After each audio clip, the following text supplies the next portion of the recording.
인사하시죠. 예. 더운데 고생하셨습니다. 잘 오셨습니다.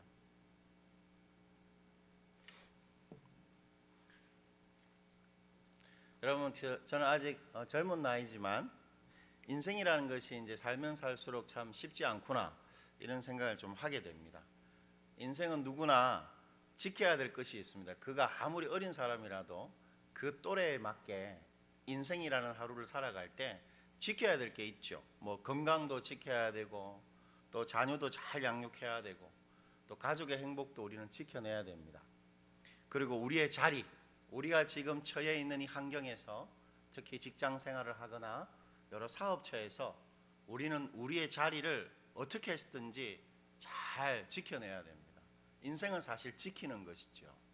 또 인생은 한편으로 쌓아가는 것입니다. 그냥 아무렇게나 살아간다고 해서 괜찮은 인생, 사람들이 보고 참 잘 살았구나 이렇게 그런 인생을 그냥 살 수 있는 게 아니죠. 인간관계도 잘 쌓아가야 됩니다. 그리고 돈 같은 것도 잘 모아야 되지요. 그리고 우리가 하는 일에 좋은 열매를 거두고 업적을 또 쌓아가야 되고 특히나 우리는 인격을 만들어가고 쌓아가야 하는 것입니다. 그런 점에서 인생은 쌓아가는 것입니다. 어떤 면에서 때문에 인생은 싸움과도 같은 것입니다. 지키고 세워가고 쌓아가야 하기 때문에 마치 바둥대면서 인생을 어떻게 했든지 잘해야 되는 싸움과도 같은 것이 인생의 한 측면이다 할 수 있죠. 더욱이 우리는 하나님의 백성이지 않습니까? 때문에 우리는 우리의 삶의 문제를 우리가 하고 싶은 대로 우리 본능대로 할 수 있는 사람들이 아닙니다. 세상 사람들은 내 스타일대로 내가 하나면 하도 좀 내고 내가 나쁜 욕구가 생기면 그걸 나쁜 식으로 풀기도 하고 하지만 우리는 하나님의 백성이기 때문에 우리의 본성을 누르고 살아가야 될 때가 너무 많습니다. 그리고 우리가 할 수 있다고 해서 돈이 있다고 해서 마음껏 돈을 쓸 수 있는 것도 아니고 우리가 뭔가 재능이 있고 힘이 있다고 해서 세상 사람처럼 야망을 가지고 그렇게 살 수 있는 사람들도 아닙니다. 우리는 신앙, 우리가 알고 있는 예수 그리스도를 향한 그 신앙이라는 방식으로 우리 인생의 문제를 대처하고 우리 인생을 해결하고 살아가야 되죠. 때문에 우리는 이중적으로 힘들게 살아야 됩니다. 세상 사람처럼 그냥 자기 본능대로 자기 할 수 있는 대로 살아가는 것이 아니라 신앙이라는 방식으로 우리 인생을 살아가야 되기 때문에 더 힘든 것입니다. 그런데 여러분, 우리가 최근에 묵상하고 있는 여호수아서를 보면 하나님께서 이 여호수아를 통하여서 하나님의 백성이 어디에서 무슨 인생의 문제를 만나도 그것 다 이겨낼 수 있는 방식이 있다라는 사실을 가르쳐 준다는 것을 발견하게 됩니다. 특히 여호수아 1장 앞부분에 보면 하나님께서 이스라엘 백성을 향해서 너희가 가나안 땅에 어떤 곳을 가더라도 백전백승할 수 있는 방법이 있다, 그렇게 가르쳐 주시는 구절이 있는데요. 여호수아 1장 6절과 8절 우리 한번 찾아보죠. 이 중요한 구절이니까 한번 찾아보겠습니다. 여호수아서 1장입니다. 6절에서부터 8절까지의 말씀인데요. 7절까지의 말씀인데요. 여호수아 1장입니다. 6절과 7절을 우리 다 같이 한번 읽어보시겠습니다. 강하고 담대하라. 너는 내가 그들에게 주리라 한 땅을 이 백성에게 차지하게 하리라. 오직 강하고 극히 담대하여 나의 종 모세가 내게 명령한 그 율법을 다 지켜 행하고 우로나 좌로나 치우치지 말라. 그리하면 어디로 가든지 형통하리라. 이것은 하나님의 음성입니다. 하나님께서 여호수아를 보고 너희들이 어디로 가든지 형통할 것이다, 그렇게 말하는 것입니다. 이 말은 가나안 7족속하고 싸워서 전복 전쟁을 하게 될 때 가나안에 누구와 어디에서 싸움을 해도 형통, 즉 승리하는 방식이 있다, 주님께서 그렇게 가르쳐 주시는 것인데요. 여러분, 그 백전백승의 비결이 뭡니까? 뭘 어떻게 하면 되죠? 용기입니다. 용기. 주님께서 아주 재미있게도 너희가 용기만 있으면 백전백승한다, 그렇게 말하는데, 여러분 6절을 한번 보십시오. 6절에 보면 앞부분에 뭐라고 말씀하십니까? 강하고 담대하라 이렇게 말합니다. 또 7절에도 뭐라고 말하지요? 오직 강하고 극히 담대하라. 여러분, 이 강하고 담대하다는 말은 강한 담대함을 가져라 이 말인데, 쉽게 말하면 큰 용기를 내라 이런 뜻입니다. 용기를 내되 지극히 큰 용기를 내면 어디를 가든지 너희는 승리하고 백전백승할 것이다.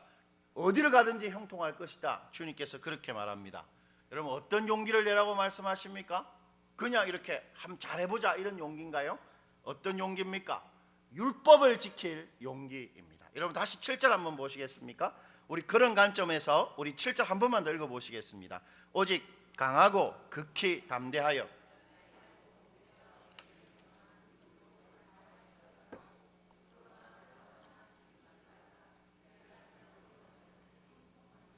여러분, 강한 용기를 내라 이렇게 말씀하시고는 하나님께서 여호수아에게 뭐라고 말씀하셨습니까?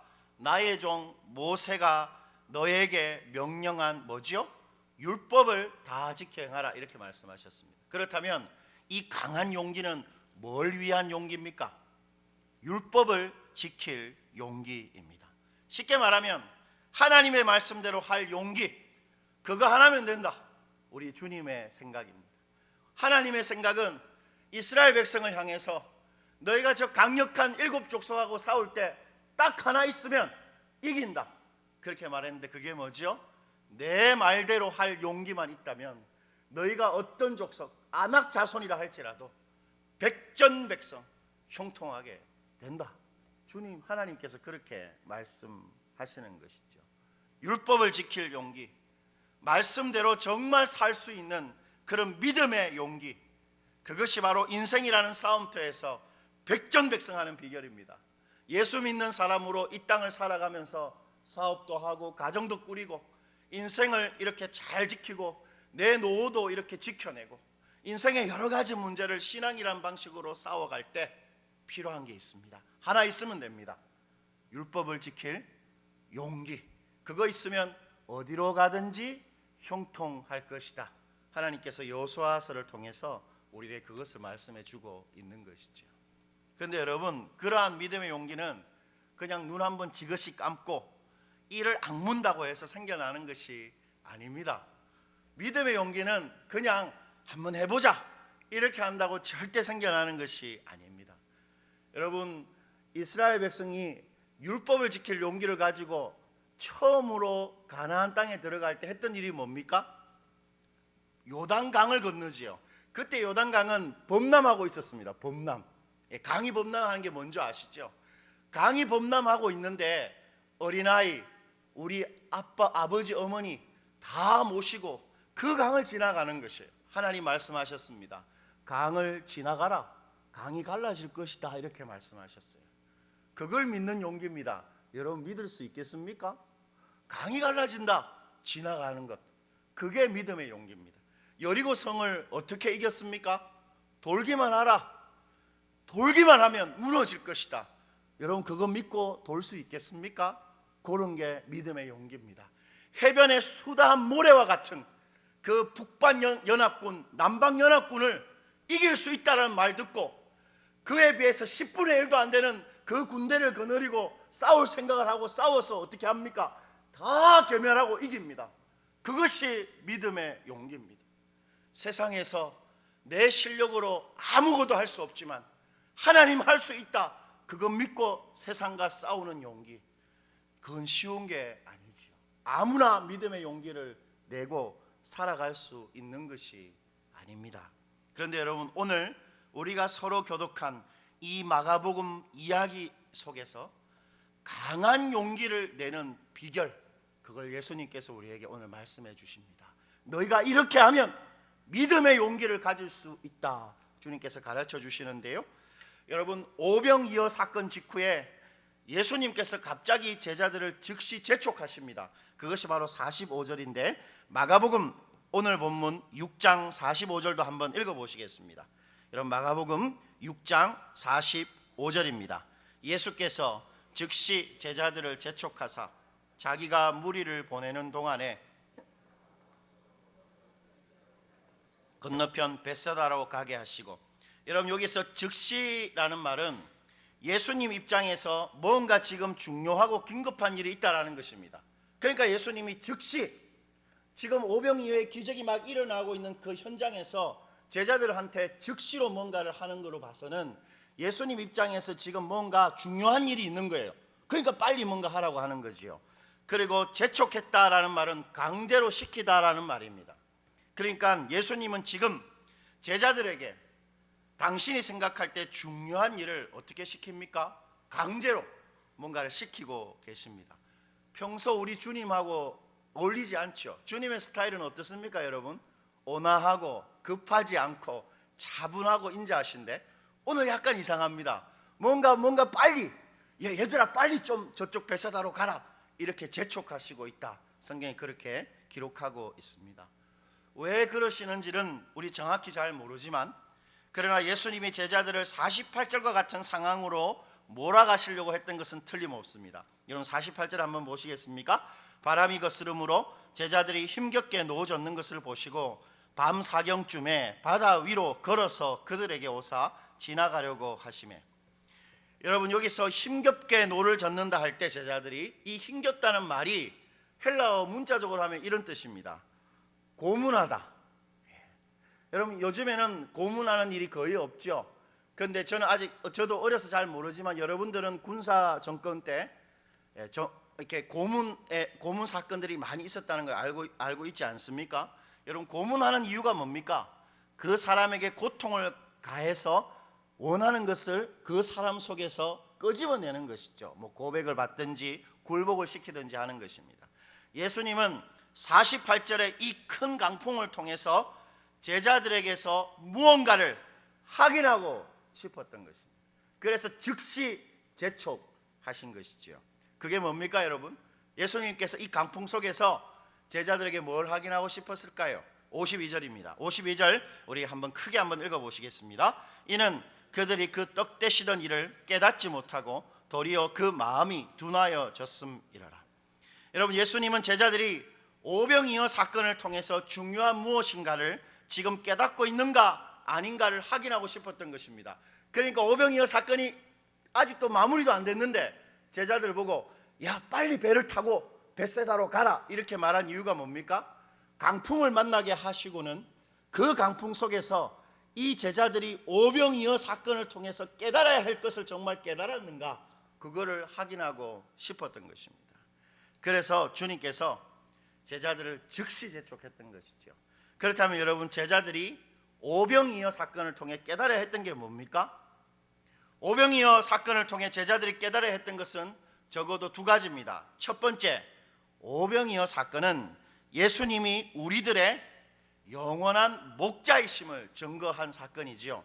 여러분 그것이 마가복음 6장 34절에 이렇게 잘 기록되어 있는데 우리 한번 찾아보지요. 마가복음 6장 34절입니다. 한번 읽어보시겠습니다. 예수께서 나오사 불쌍히 여기사 이에 여러 가지로 가르치시더라. 여러분 오병이어 사건을 일으키시는 가장 큰 동기가 뭐였습니까? 여러분 예수님께서 무리를 어떻게 해요? 불쌍히 여기셨습니다. 그들에게 목자가 없음을 알고 불쌍히 여기셨습니다. 여러분 불쌍히 여기다는 말은 문자적으로 심장을 준다는 것인데 마음으로 깊이 그들의 목자 없음을 동감하셨다는 것입니다. 즉 오병이어 사건은 다른 무엇보다 우리 주님께서 당신의 사람들을 마음으로 아끼고 마음으로 생각하는 목자라는 것을 잘 보여준다는 것입니다.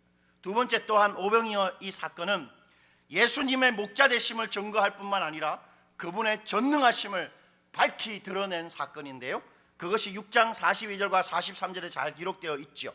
우리 이것도 한번 읽어보십시다. 마가복음 6장 42절로 43절입니다.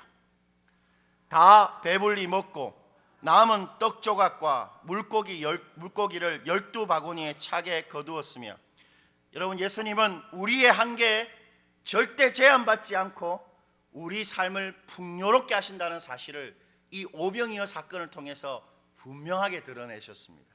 여러분 우리의 상황이 빈들이라도, 아무것도 없는 빈들이라도, 우리 상황이 누구도 도와주지 않고 아무도 나를 생각해 주지 않고 뭔가 내가 할 수 있는 것이 아무것도 없는 빈들이라도, 그리고 내가 가진 것이 물고기 5개와 물고기 2마리와 떡 5개라 할지라도 어떻게 하십니까? 주님께서 나를 만족시키고 내 삶을 충분히 풍요롭게 하실 수 있다는 사실을 이 오병이어 사건을 통해서 우리에게 밝히 드러내신 것입니다.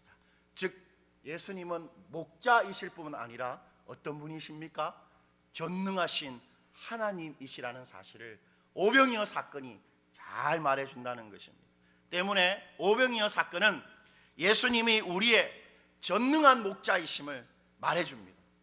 예수님은 바로 오늘 이 바다 한가운데서 이 폭풍 때문에 고생하는 우리 힘겨워하는 이 제자들이 예수님을 그러한 신적인 존재, 전능한 목자로 믿고 의지하기를 참으로 원했고 그것을 확인하고 싶었습니다. 여러분, 예수님의 행동을 한번 생각해 보십시오. 오병이어 사건이 일어나자마자 즉시 재촉해서 확인하고 싶었던 게 뭐냐면, 과연 이 제자들이 나의 이 행동을 보고서도 이거 정말 믿고 있을까? 그거 확인하고 싶었던 것입니다. 제자들이 바다 한가운데서 강풍을 만나면서 그때에도 전능하신 목자 되신 예수님 정말 믿을 수 있을까? 그거 확인하고 싶었던 것입니다. 오늘날 우리들에게도 예수님 똑같습니다. 그거 확인하고 싶어 하십니다. 우리가 어떤 문제를 만나도 아무리 그것이 사소한 갈등, 인간관계의 갈등 문제라도, 그리고 누구도 도와줄 수 없는 경제적인 문제라 할지라도 예수님 그 강풍 속에서 우리가 여전히 우리 주님을 전능한 목자로 정말 믿을 수 있는가? 그거 확인하고 싶어 하신다는 것입니다. 여러분, 예수님이 당신을 그러한 전능한 목자로 제자들에게 알리고 싶어 하셨다는 사실을 말해주는 2가지 증거가 있는데, 첫 번째 바로 48절입니다. 여러분 48절 한번 읽어보시겠습니다. 바람이 거스름으로 제자들이 힘겹게 누워졌는 것을 보시고 밤 사경쯤에 바다 위로 걸어서 그들에게 오사 지나가려고 하시매. 여러분, 이 48절을 읽으면서 약간 특이한 점을 발견하시지 못하셨습니까? 바람이 불고 파도가 크게 울렁거리는데 예수님께서 바다를 어떻게 하십니까?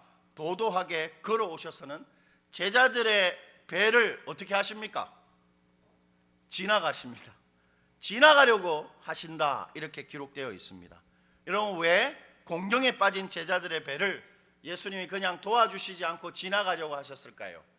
이것은 정말로 제자들의 배를 지나가려고 했다기보다는 예수님께서 신적인 존재이심을 드러내는 표현입니다. 여러분, 그것을 우리가 어떻게 알 수 있냐면 출애굽기 34장 6절을 보면 하나님께서 당신을 계시하실 때 이렇게 표현하십니다. 우리 한번 읽어보시죠. 모세에게 하나님이 당신을 계시하신 것을 이렇게 말하는데 읽어보시겠습니다. 여호와께서 그의 앞으로 어떻게 해요? 지나시며 선포하시되 여호와라 여호와라 자비롭고 은혜롭고 노하기를 더디하고 인자와 진실이 많은 하나님이라. 하나님께서 모세에게 당신이 누구인지를 계시할 때 어떤 표현을 사용하십니까? 성경이 지나신다, 그렇게 합니다. 그리고 열왕기상 19장 11절에서 그 침체에 빠진 엘리야에게 하나님이 당신을 계시할 때도 똑같습니다. 한번 읽어보실까요?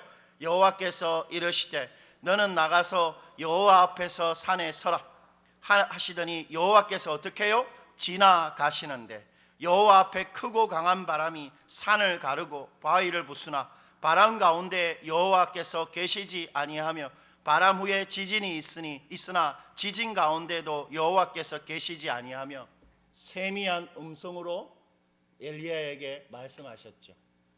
마찬가지입니다. 하나님께서 자신을 계시하실 때 지나가시더라, 이렇게 표현하고 있습니다. 즉 예수님은 제자들을 돕지 않고 지나치시려고 했던 것이 아니고 당신은 제자들을 그렇게도 괴롭히고 힘들게 하는 이 큰 파도를 아무렇지도 않게 그냥 걸어다닐 수 있는, 그리고 그 파도를 즉시로 그치게 하는 신적인 존재, 즉 전능한 하나님이신 것을 보이고 싶어 했던 것입니다. 그 고생하는 제자들에게, 파도 때문에 고생하는 제자들에게, 오늘날로 따지면 자식 문제 때문에 고생하고 내 사업이 잘 안 돼서 고생하고 내 몸에 병이 들어서 고생하는 우리에게 오셔서 그 고생하는 것이 예수님한테는 아무것도 아닌 것을 딱 보이시는, 나는 전능한 목자라는 것을 보이고 싶어 하시는 예수님의 행동, 그것이 바로 지나가신다는 말의 의미인 것입니다. 두 번째 증거는 50절에 잘 나오는데요, 여러분 오늘 본문 50절도 우리 한번 읽어보시겠습니다. 그들이 다 예수를 보고 놀람이라. 이에 예수께서 곧 그들에게 말씀하여 이르시되 안심하라, 내니 두려워하지 말라 하시고. 여러분, 예수님은 강풍에 고통당하고 있는 제자들에게 당신을 어떻게 표현하십니까? 50절에 보면 당신을 어떻게 말하지요? 내니 라고 말합니다. 내니.